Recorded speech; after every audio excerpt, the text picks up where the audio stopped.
Hello, welcome back to my mini blog. এটা হলো উল্টো রথের ব্লগ। আমি তো এর আগে শেয়ার করেছিলাম আপনাদের সাথে যে আমি স্কনের রথ টানতে গিয়েছি। যাই হোক, স্কনের রথ টেনে আমরা আইটিআই মোড় আসি। আর আইটিআই মোড় না মালদাতে অনেকভাবেই যাওয়া যায়, ঠিক আছে। তো ফ্লাইওভার দিয়ে যখন টোটো কাকু নিয়ে যায় আমার এত ভালো লাগে, মানে আমি এক্সপেক্টই করতে পারি না যে ফ্লাইওভার দিয়ে নিয়ে যাবে টোটো কাকুরা।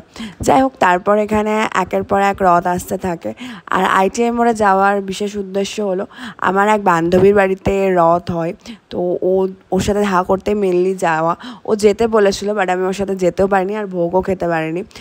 আর আমার যার বাড়িতে রথ হয় তার নাম প্রিয়া। আমি প্রিয়ার সাথে এর আগে ব্লগ করেছি।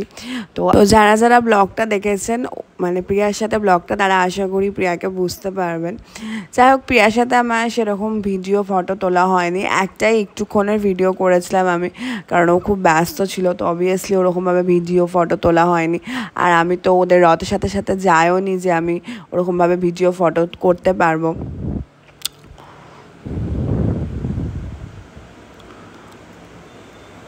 আর এই যে প্রিয়া, আশা করি আপনারা বুঝতে পারবেন যারা যারা ব্লগটা দেখেছেন। আর তারপরে আমরা একটু হেঁটে হেঁটে যাই পেছন পেছন, মানে ওদের রথটা অনেকটা আগে আগে যাচ্ছিলো আর আমরা পেছন পেছন যাচ্ছিলাম। আর আকাশটা যে আজকে কী ভালো লাগছিল দেখতে, দারুণ লাগছিল আকাশটা। আর এটা হলো প্রিয়াদের বাড়ির রথ। তারপর আমরা রথের সাথে একটু গিয়ে দিয়ে টোটো করে নিই, টোটো করে বাড়ি চলে আসি।